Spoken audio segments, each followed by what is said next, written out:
Hello viewers, স্বাগত জানাচ্ছি Belal language স্কুলে। আজকে আমরা শিখব আর্টিকেল দা এর ব্যবহার। তার আগে আমরা আর্টিকেল এ এবং এন এর ব্যবহার শিখেছি, আর আজকে শিখছি দা বা দি এর ব্যবহার। তাহলে চলুন আর্টিকেল দা এর ব্যবহার শিখে নিই, অর্থাৎ কোথায় কোথায় আমরা আর্টিকেল দা ব্যবহার করব সেই নিয়মগুলো আজকে বাংলা এবং ইংরেজি সহ শিখে নিচ্ছি। এখানে দেখতে পাচ্ছেন আর্টিকেল দা এর ব্যবহার, অর্থাৎ দা বা দিটা আমরা যত জায়গায় ব্যবহার করতে পারি এবং তার বাংলা অর্থ সহ এখানে শিখছি। প্রথমে লেখা আছে the is used for specific object, অর্থাৎ দাটা কোনো কিছুকে নির্দিষ্ট করতে ব্যবহার করা হয়, আর এই এন এই দুটো অনির্দিষ্টতার ক্ষেত্রে ব্যবহার করা হয়। দাটা নির্দিষ্টতার ক্ষেত্রে ব্যবহার করা হয় এবং অনেকগুলো নিয়ম আছে যেখানে যেখানে দা বসে তা আমরা দেখছি। প্রথমটি হচ্ছে for particular person or thing, অর্থাৎ নির্দিষ্ট কোনো ব্যক্তি বা বস্তু বা এই জাতীয় কোনো নামের ক্ষেত্রে আপনি আর্টিকেল দা ব্যবহার করতে পারেন।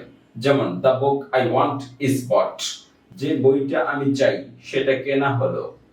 The book I want is bought, তাহলে দ্য বুক যে বইটি, এখানে দা টি অর্থে ব্যবহার করা হয়েছে, নির্দিষ্ট করা হয়েছে।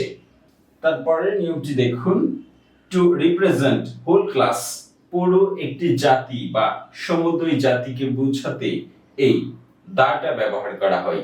যেমন the cow is an useful animal, গরু একটি উপকারী প্রাণী।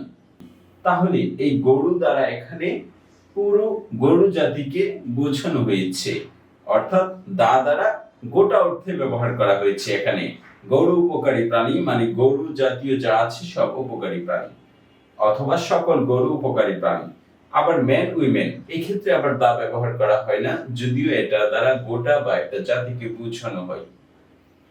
তারপরে দেখুন 3 নম্বরে বিফোর প্রপার নাউন, অর্থাৎ জাতিবাচক বিশেষ্যের আগে এই দা বসে। এখানে অল্প কতগুলো নাম দেয়া আছে। দা সুয়েজ ক্যানাল, সুয়েজ ক্যানালটা হচ্ছে একটা খালের নাম, এর আগে দা বসছে, এটা জাতিবাচক বিশেষ্য। দা বে অফ বেঙ্গল, বঙ্গোপসাগর, তাহলে একটি সাগরের নাম বুঝিয়েছে, তার আগে দা বসছে, জাতিবাচক বিশেষ্য। দা হিমালয়াস, এটা একটা পাহাড় শ্রেণীকে বুঝিয়েছে, তার আগে দা বসছে।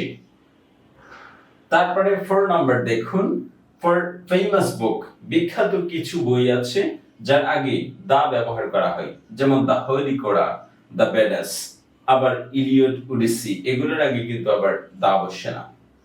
তারপরে 5 নম্বরে দেখুন ইউনিক নেম, অর্থাৎ কিছু নাম আছে যেটা একটাই আছে, এগুলোর ক্ষেত্রে দা ব্যবহার করতে পারেন। The sun, the moon, the earth, the sea, এগুলোর ক্ষেত্রে শুরুতেই দা বসে। তারপরে দেখুন proper noun qualified adjective, proper noun বা নামবাচক বিশেষ্য বা জাতিবাচক বিশেষ্যটা যখন কোনো অ্যাডজেক্টিভকে কোয়ালিফাই করে তখন এর আগে দা বসে। দ্য গ্রেট আকবর, তাহলে এই গ্রেট দ্বারা আকবরকে কোয়ালিফাই করেছে, তার আগে দা বসছে। তারপরে দেখুন উইথ সুপারলেটিভ ডিগ্রি, অর্থাৎ আপনি যখন তুলনা করবেন, এই তুলনার ক্ষেত্রে সবচেয়ে বেশি অথবা সবচেয়ে কম যখন হবে তখন আপনি দা ব্যবহার করবেন। হি ইজ দ্য বেস্ট, সে হচ্ছে সবচেয়ে ভালো। অনেকের মধ্যে তুলনা করা হয়েছে, সুপারলেটিভ মানে সবচেয়ে ভালোটার বা সবচেয়ে খারাপটার ক্ষেত্রে আপনি দা ব্যবহার করতে পারেন। তারপরে হচ্ছে মিউজিক, আপনি যত মিউজিক বাজান এই যন্ত্রগুলোর আগে দা বসতে পারে। দা ফ্লুইট, বাঁশি। তারপরে হচ্ছে অ্যাডজেক্টিভ, অ্যাডজেক্টিভের আগে দা বসে একটি কমন অর্থ দিয়ে থাকে। দা পোর, গরিবেরা, এইরকম। তারপরে হচ্ছে বিফোর কম্পারেটিভ অ্যাডভার্ব, অর্থাৎ অ্যাডভার্বকে যখন আপনি তুলনা করবেন সেই ক্ষেত্রে দা বসতে পারে। The more you read, the more you will learn, যতই পড়িবে ততই শিখিবে, এরকম কম্পারেটিভের ক্ষেত্রে দা ব্যবহার করতে হয়। তারপরে হচ্ছে দ্য ফার্স্ট, ক্রমবাচক, অর্থাৎ ধারাবাহিকভাবে আপনি যে সংখ্যাটা বুঝাবেন সেই ক্ষেত্রে দা ব্যবহার করা হয়। তারিখ, তারিখের ক্ষেত্রে দা ব্যবহার করা হয়। দ্য 20th April 2021, এভাবে আপনি তারিখের ক্ষেত্রে দা ব্যবহার করতে পারেন। এছাড়াও আরো কতগুলো আছে, এখানে জায়গায় সংকুলনের কারণে তার উদাহরণগুলো দেওয়া হয়নি। ঐতিহাসিক গুলো ঘটনা হলে আপনি দা ব্যবহার করতে পারেন, যেমন দ্য সেকেন্ড ওয়ার্ল্ড ওয়ার। ভৌগোলিক নামের ক্ষেত্রে আপনি দা ব্যবহার করতে পারেন, যেমন the United states. The Netherlands, এইরকম। স্থানের ক্ষেত্রে আপনি দা ব্যবহার করতে পারেন। গুরুত্ব দিতে, কোনো কিছুকে যখন আপনি গুরুত্ব দিবেন তখন দা ব্যবহার করতে পারেন। পদবি অর্থাৎ কারো র্যাঙ্কের আগে দা ব্যবহার করতে পারেন। পসেসিভের আগে দা ব্যবহার করতে পারেন। দুইয়ের মধ্যে তুলনা করতে দা ব্যবহার করতে পারেন। কালেকটিভ নাউন বুঝাতে দা ব্যবহার করতে পারেন। সংখ্যা বুঝাতে দা ব্যবহার করতে পারেন। জাতি বুঝাতে দা ব্যবহার করা যেতে পারে। গ্রুপ, জাহাজ, ট্রেন ইত্যাদি ক্ষেত্রেও দা ব্যবহার করবেন।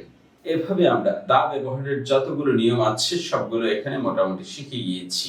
ভিডিওটি সম্পূর্ণ দেখার জন্য ধন্যবাদ। যদি আমার এই ভিডিওটি ভালো লাগে তাহলে আমার এই চ্যানেলটি সাবস্ক্রাইব করে এই চ্যানেলের সঙ্গেই থাকবেন। ভালো থাকবেন। Bye bye.